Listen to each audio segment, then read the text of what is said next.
y de la reserva Pisaca como zonas de recarga de las fuentes que abastecen de agua para consumo humano a la ciudad de Catacocha. El proyecto se localiza en la microcuenca de San Pedro Mártir, que pertenece a la subcuenca Río Playas y esta a su vez a la cuenca del Catamayo. El área de intervención es de 3.148 hectáreas. Este es el perfil topográfico de la cuenca, que va desde los 1.700 hasta los 2.400.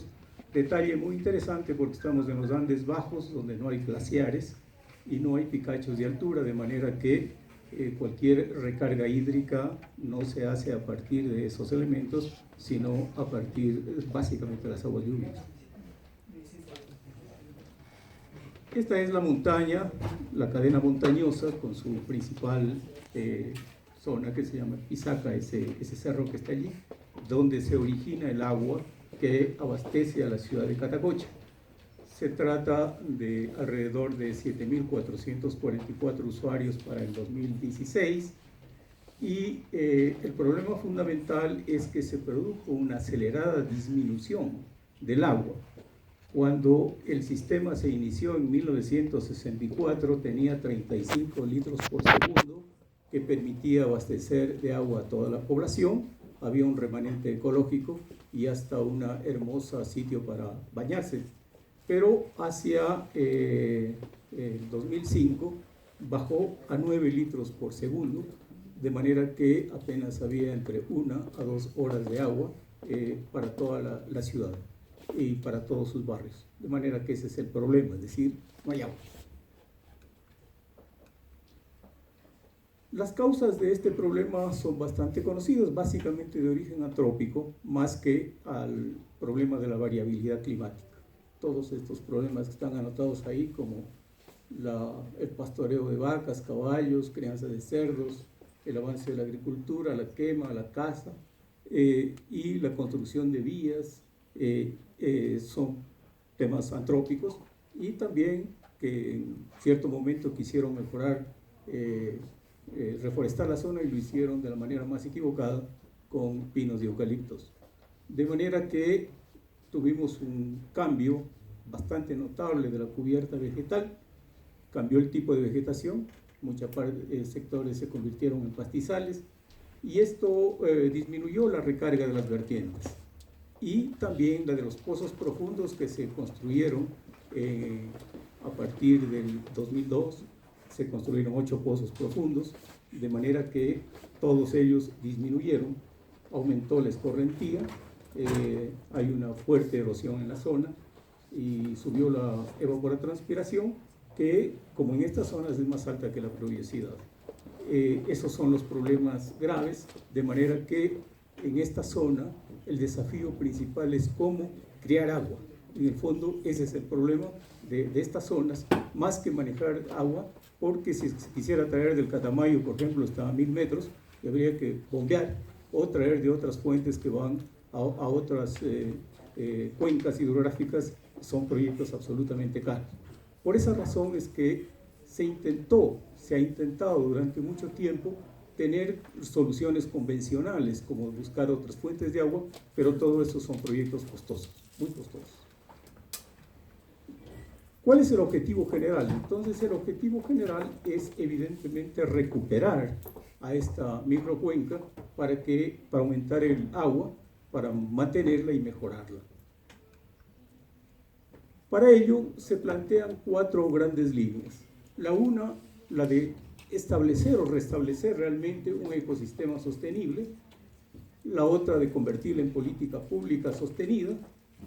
La tercera, organizar un sistema de diálogo y educación con los ciudadanos. Y 4, fortalecer la organización comunitaria y evidentemente ofrecerles algunas alternativas productivas. En cada una de ellas hay algunas actividades importantes, como por ejemplo para establecer el ecosistema sostenible se ha comprado la reserva Pisaca, se ha elaborado un plan de manejo, se ha comenzado a buscar la regeneración natural, la reforestación, la construcción de un vivero, el manejo de la humedad, a través de técnicas muy sencillas, que es la construcción de humedales, tajamares, diques, pilancones, la protección de vertientes y quebradas y la disminución, obviamente, de los impactos nocivos. En la política pública, dos cosas básicamente: la creación de una ordenanza para regular el proceso y incorporar toda esta política en el presupuesto participativo, de manera que hayan recursos permanentes para mantener esta actividad. En la organización de un sistema de educación, tanto un sistema un poco más formal a través de módulos, pero sobre todo la posibilidad de un diálogo de saberes, que creo que es uno de los elementos más innovativos. Y en cuanto al fortalecimiento comunitario, la formación de un comité de gestión, la formación de un comité cívico, porque el problema del agua de Paltas es un problema realmente agudísimo, que moviliza a toda la población, y evidentemente la idea de buscar pequeños emprendimientos para los agricultores de la zona. Este proyecto tiene un origen muy claro y que lo diferencia probablemente de otros. Ha pasado por tres fases. Primero, este proyecto nació de la iniciativa de la sociedad civil, es decir, no inició desde el GAD, inició de la iniciativa de la sociedad civil, esto es, de organizaciones y de ONGs, que frente a la desidia de los poderes públicos comenzamos desde el 2005 a desarrollar una propuesta distinta de manejo de la humedad. Y se recogió una técnica ancestral de manejo de la humedad creada por los Paltas para actualizarla, contemporaneizarla y mostrar su efectividad. Esto entre el 2005 hasta prácticamente el 2014 fue una acción básicamente de la sociedad civil. Hacia el 2014 se pasó a una nueva etapa, es un debate intenso de la experiencia, sobre todo a través de foros. Se comenzó a discutir el tema en foros abiertos con la ciudadanía y logramos la inclusión del GAD por fin, de manera que se pasó a la tercera etapa, en la que ya se ha convertido en política pública desde el 2015, donde el GAD lo asume al proyecto, pero con fuerte participación comunitaria. Es decir, este es un caso clave en el que la iniciativa comunitaria se convierte finalmente en política pública y hay una ciudadanía movilizada que permanece dentro del proceso, no solamente para vigilar, sino para participar y desarrollar el proceso. ¿Cuáles son los resultados obtenidos? El primer resultado es la construcción de estos humedales lénticos artificiales, que algunos les llaman albarradas, pero que en quichua en la correcta denominación es cocha, que implica entonces la captación de agua lluvia en esta zona de la reserva. Hemos construido 21 humedales que captan alrededor de 150.000 metros cúbicos de agua. En la zona, en todo Paltas, ya estamos construyendo alrededor de 124 humedales lénticos artificiales. Esta es una antigua laguna que existía en la zona, construida por los Paltas. Otro elemento importante es que el humedal, una vez construido, se convierte en parte del paisaje. Allí casi ya no se puede distinguir al humedal de su paisaje y de su entorno, porque se convierte en parte de él. De estos, entonces, en la microcuenca se han construido esos puntos azules que están allí, son los humedales construidos en todos estos sitios que han avanzado en el proceso.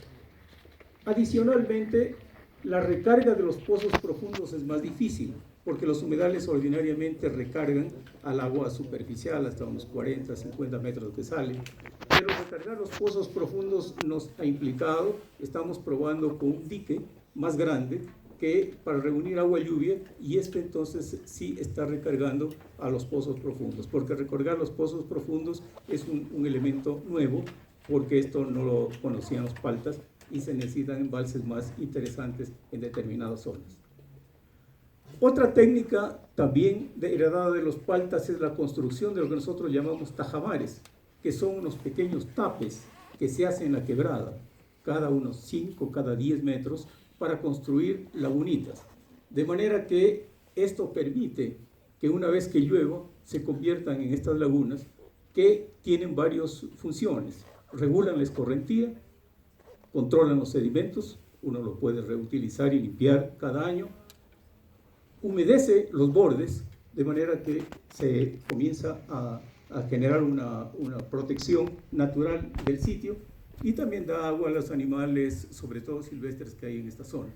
Y se puede recuperar poco a poco la quebrada. Nosotros pensamos que esta técnica nos permitirá finalmente volver a crear quebradas, que curiosamente allá solo se mantienen hasta agosto. Y en el tiempo restante las quebradas se secan, con una mayor construcción de estos elementos y sobre todo con el manejo de la cubierta vegetal y con la creación de humedales, nosotros vamos a buscar a tener otra vez quebradas como hace más de 30 años que teníamos y ahora no tenemos ninguna. El otro elemento es recuperar la cubierta vegetal, y evidentemente hay que recuperarla, uno, con una reforestación adecuada, que es a través de la reforestación con plantas locales. Evidentemente es una de las técnicas importantes y en la época adecuada. Y la otra es con la regeneración natural. La regeneración natural es clave porque esto permite realmente eficientizar las cosas y combinar además las cosas. De manera que hemos trabajado básicamente, y por eso es que se ha creado una parte de la microcuenca, ya es una reserva, de manera que en ese sitio se ha eliminado el ganado vacuno que antes existía en la zona. En este sitio habían 150 vacas, lo cual producía un impacto enorme.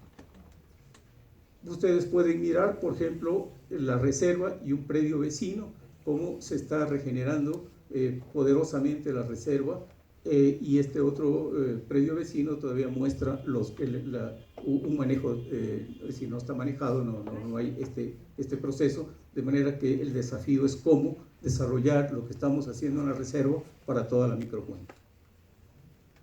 Finalmente, estos son diversas tomas entonces de los efectos que se va logrando con esa regeneración natural y con la reforestación, y este es un mapa de coberturas del suelo donde nosotros poco a poco queremos ir progresando en la cobertura.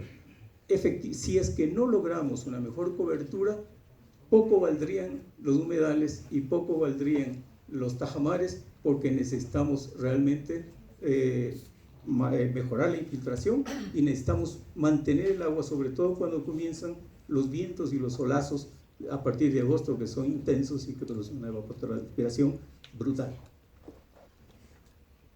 ¿Qué hemos obtenido hasta aquí? El amigo del Bosque Seco, Vicente, presentó información hasta el 2015 de varios cantones. En el cantón Paltas hemos logrado ya en el 2017, 16 en estiaje, unos 17 litros por segundo, sumando, pero efectivamente, si es que tomamos las 24 horas, más o menos son unos 13,5 litros por segundo.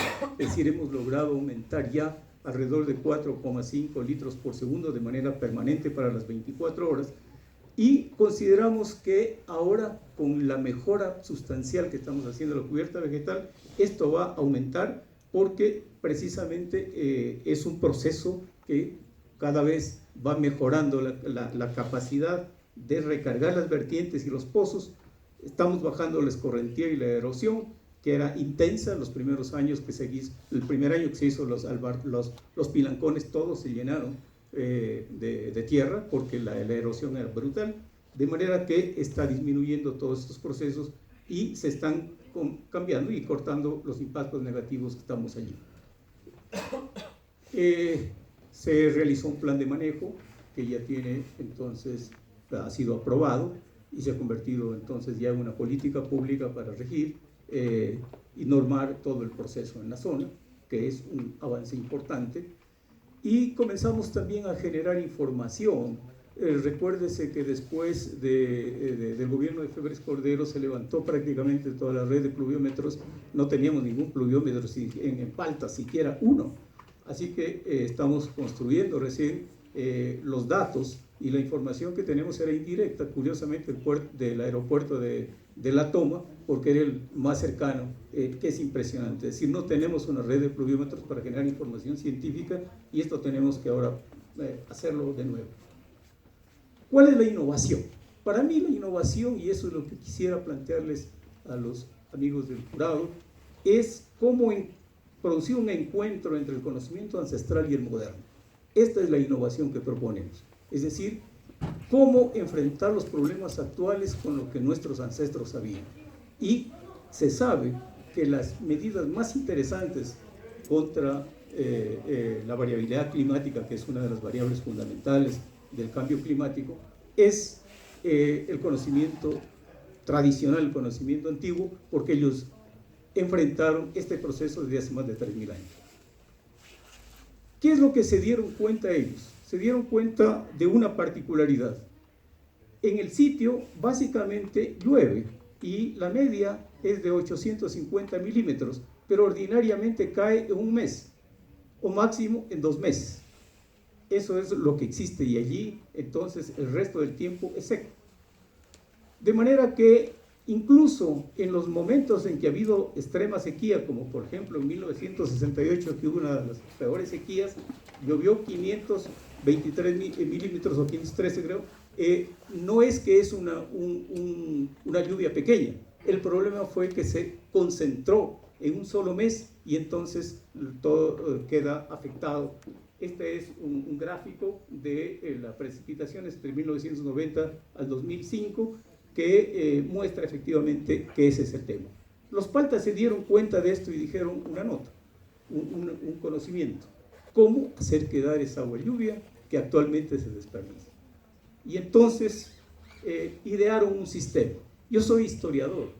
Como historiador encontré este documento del siglo XVII en donde en un litigio de tierras estaba dibujada esta laguna al lado del cerro Pisaca.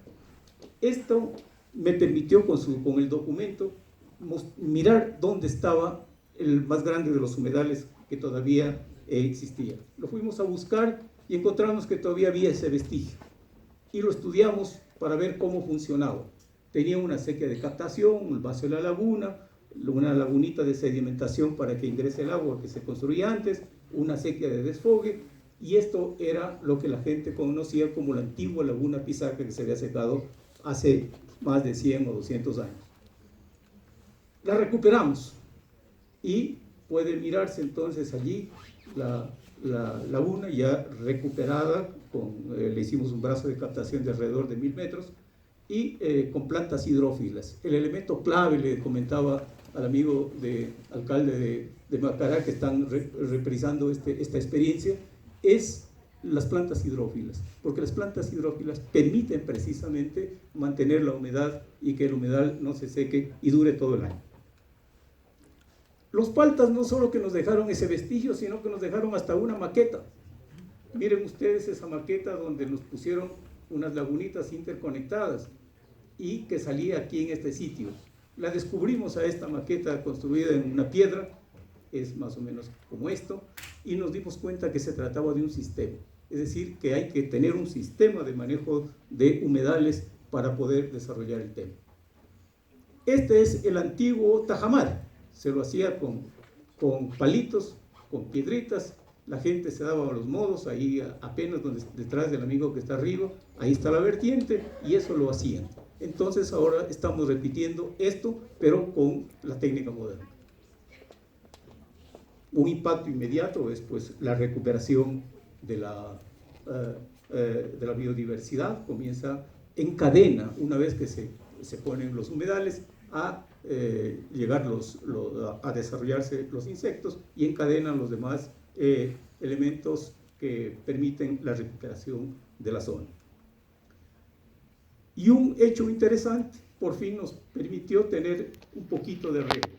Casi era un pecado mortal tener riego allá. Entonces se hace riego por aspersión, aprovechando la gravedad, con terracitas, y entonces esto permite que los campesinos tengan otra vez esperanza, porque el hecho de la migración allá es brutal. En realidad, los de Paltas, hay más paltenses fuera que viviendo en Paltas.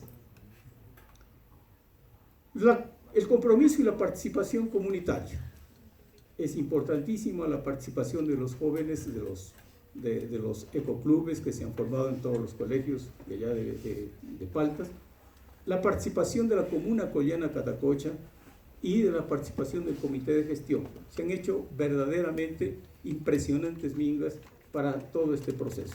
Ese es, creo yo, un compromiso enorme, porque no podía ser de otra manera, porque la gente está muy desesperada, no tienen agua. Ese es un problema grave.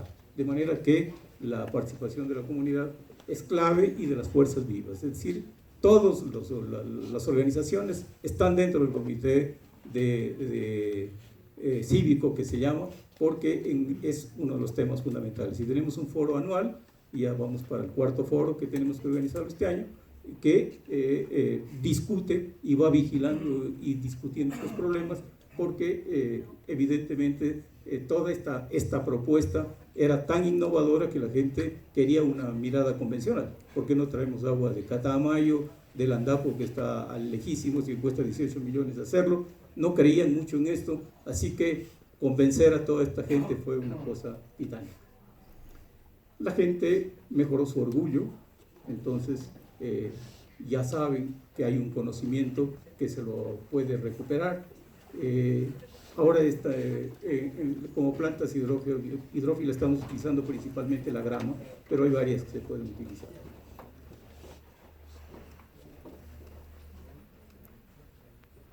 Finalmente quisiera decirles, para finalizar esta breve intervención, que las lluvias que se han producido este año han sido muy intensas. Cuando se produce un niño, o al menos unas lluvias intensas por varias razones, esto es un beneficio ya y no una tragedia, como sucede en otros sitios, porque nos permite recargar todo. Este momento, para quienes hicieron la inspección, supongo que les dejó sorprendidos de cómo funciona el sistema. Evidentemente eso no es todos los años, de manera que es un sistema que de todas maneras puede funcionar, porque no, históricamente los años secos no van a veces hay un año seco, a veces 2 años secos seguidos. No hemos visto más tiempo históricamente. Puede que con el cambio climático eso puede ser más grave, pero yo creo que esta es una técnica adecuada. Nosotros la estamos difundiendo, este momento la están replicando ya en Chimborazo. El prefecto de Cotopaxi me ha pedido que la desarrollemos, y esto es una enseñanza también para los compañeros del bosque seco que sufren el mismo problema. Es decir, los macareños, aquí está su alcalde, tiene estos mismos problemas. De manera que la coordinación que nosotros logremos con la Mancomunidad del Bosque Seco nos va a permitir contarles esta experiencia, que para nosotros es una experiencia verdaderamente interesante y que la hemos aprendido, insisto una vez más, de nuestros ancestros. Estoy por eso orgulloso de ser paltense y de haber investigado modestamente este tema y haber contribuido en algo para resolver un problema que realmente parecía que, una vez que vinimos para pedirle a un secretario de gobierno, nos recomendó que cerremos las puertas y nos vayamos del pueblo a otro pueblo. Esa fue la recomendación principal. Esto ofende, ¿no es cierto? Bueno, muchas gracias.